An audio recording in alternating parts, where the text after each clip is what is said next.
मैं विशाल गुप्ता आप सभी का स्वागत करता हूं। आज हम बात करेंगे एनसीईआरटी टेक्स्ट बुक्स इतनी इम्पोर्टेंट क्यों हैं। अगर आप स्कूल में पढ़ते हैं तो आपके टीचर्स आपको एनसीईआरटी टेक्स्ट बुक सजेस्ट करते होंगे, और अगर आप अपनी पढ़ाई कंप्लीट कर चुके हैं और कॉम्पिटिटिव एग्ज़ाम की प्रिपरेशन कर रहे हैं तो भी आपके टीचर आपको एनसीईआरटी टेक्स्ट बुक सजेस्ट करेंगे। चाहे आप जेई एडवांस की प्रिपरेशन कर रहे हो या फिर नीट की प्रिपरेशन कर रहे हो, आईएएस की प्रिपरेशन कर रहे हो या फिर एसएससी की प्रिपरेशन कर रहे हो, आपके टीचर्स आपको सजेस्ट करेंगे कि आप पहले एनसीईआरटी टेक्स्ट बुक्स को रीड कर लीजिए।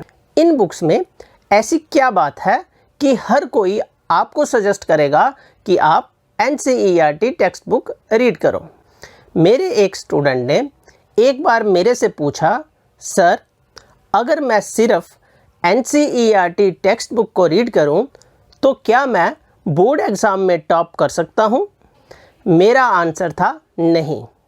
इस पर मेरे स्टूडेंट ने थोड़ा सा सरप्राइज होकर पूछा कि सर फिर एनसीईआरटी टेक्स्ट बुक्स बेस्ट कैसे हुई?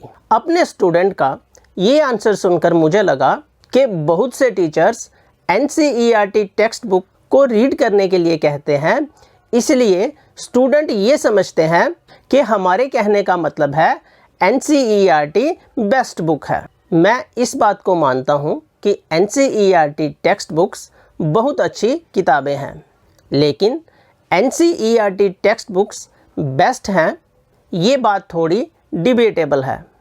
आपको एनसीईआरटी टेक्स्ट बुक्स ज़रूर पढ़नी चाहिए, ये मेरा मानना है, और क्यों पढ़नी चाहिए ये मैं आपको इस वीडियो में बताऊंगा।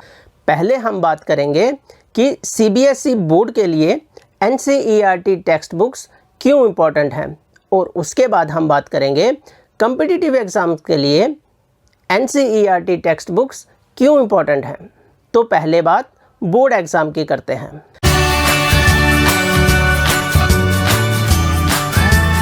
पहला रीज़न है syllabus. NCERT text books syllabus के अकॉर्डिंग लिखी जाती हैं। अगर आप रेफरेंस बुक देखें तो उनमें सिलेबस के एक्स्ट्रा बहुत कुछ होता है। कुछ रेफरेंस बुक्स में कम एक्स्ट्रा होगा और कुछ दूसरी रेफरेंस बुक्स में ज़्यादा एक्स्ट्रा होगा, लेकिन हर एक रेफरेंस बुक में सिलेबस के एक्स्ट्रा इन्फॉर्मेशन होगी। अगर आपने टेक्स्ट बुक को पहले रीड किया होगा तो रेफरेंस बुक रीड करते समय आप समझ जाओगे कौन सा टॉपिक सिलेबस के बाहर है। एनसीईआरटी टेक्स्ट बुक आपके सिलेबस के हर एक टॉपिक को कवर करती है, और जो टॉपिक आपकी बुक में नहीं है आप समझ लो कि वो आउट ऑफ सिलेबस है।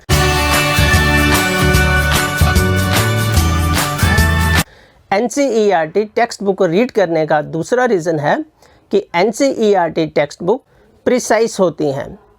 अगर आप रेफरेंस बुक देखोगे तो रेफरेंस बुक इतनी मोटी होगी जबकि टेक्स्ट बुक इतनी मोटी होगी, यानी कि आधे से भी कम।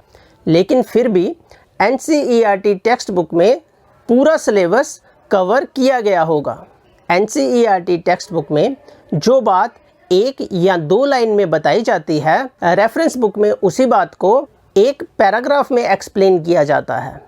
इस बात का एडवांटेज भी है और डिसएडवांटेज भी है। एडवांटेज ये है कि आपको कम पढ़ना पड़ता है, इतनी मोटी बुक पढ़कर ही आपका सिलेबस कंप्लीट हो जाता है, और डिसएडवांटेज ये है कि जो बात दो लाइनों में कही जाती है बहुत से स्टूडेंट उसे समझ नहीं पाते। तो ऐसे स्टूडेंट्स को मैं सजेस्ट करूँगा कि आप वहाँ पर अपने टीचर की हेल्प लीजिए, और अगर आपके पास टीचर की हेल्प अवेलेबल नहीं है तो आप उस टॉपिक के लिए रेफरेंस बुक को कंसल्ट कर सकते हैं।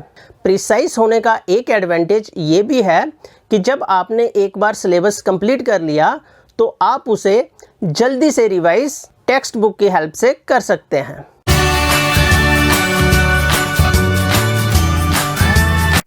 एनसीईआरटी टेक्स्ट बुक यूज़ करने का तीसरा पॉइंट है बेस फॉर बोर्ड एग्ज़ाम।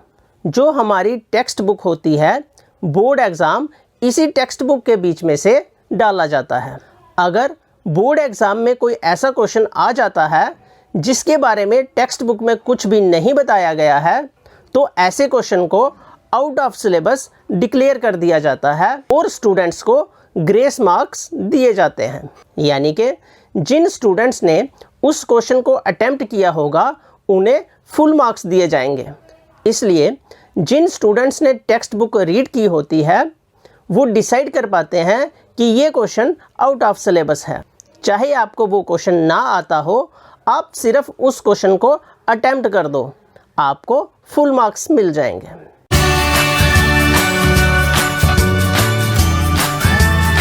और NCERT टेक्स्ट बुक यूज़ करने का फोर्थ रीज़न है affordable. NCERT text book reference books के कंपैरिजन में बहुत सस्ती होती हैं और सिलेबस भी पूरा कंप्लीट करती हैं। आप NCERT टेक्स्ट बुक से नोट्स भी बना सकते हैं।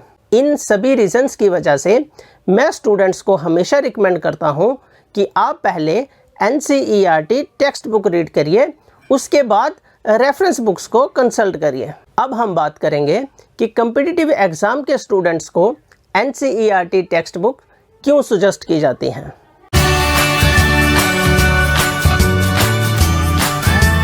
इसका पहला रीज़न है कि आपने NCERT टेक्स्ट बुक को पहले से रीड किया होता है, इसलिए ये बुक्स आपके लिए नई नहीं होती।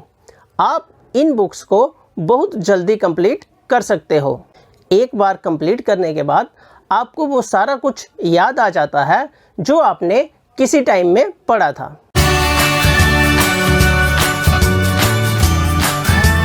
दूसरा रीज़न है प्रिसाइज एंड कंप्लीटनेस।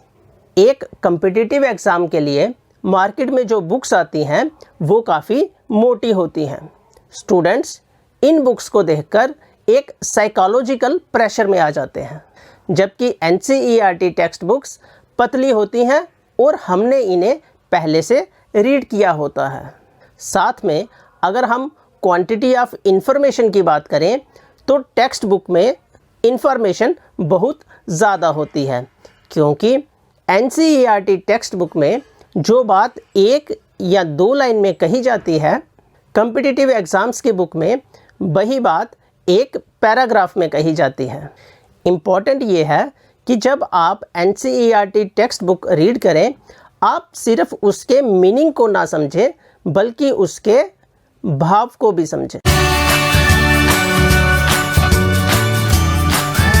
और थर्ड रीज़न है कि NCERT टेक्स्ट बुक में से बहुत से क्वेश्चन एग्ज़ाम में आते हैं। यानी कि हम एक छोटी सी NCERT टेक्स्ट बुक रीड करके एग्ज़ाम्स के बहुत से क्वेश्चन सॉल्व कर पाएंगे। एक और एडवांटेज NCERT टेक्स्ट बुक का ये है कि अगर आपने हायर लेवल की स्टडी करनी हो तो NCERT टेक्स्ट बुक आपकी एक स्ट्रॉन्ग फाउंडेशन बना देती है। इन्हीं रीजंस की वजह से NCERT text book school student और कॉम्पिटिटिव एग्ज़ाम के स्टूडेंट्स को सजेस्ट की जाती है। अब मैं व्यूअर से रिक्वेस्ट करूंगा कि अगर मैंने कोई इम्पॉर्टेंट रीज़न छोड़ दिया हो तो आप कमेंट में बताएं कि आपको क्या लगता है NCERT टेक्स्ट बुक क्यों सजेस्ट की जाती हैं। हो सकता है आपका कमेंट किसी स्टूडेंट के लिए बहुत ज़्यादा यूज़फुल हो, और जो बात मैं पूरी वीडियो में ना समझा सका आप एक कमेंट में समझा दो। धन्यवाद।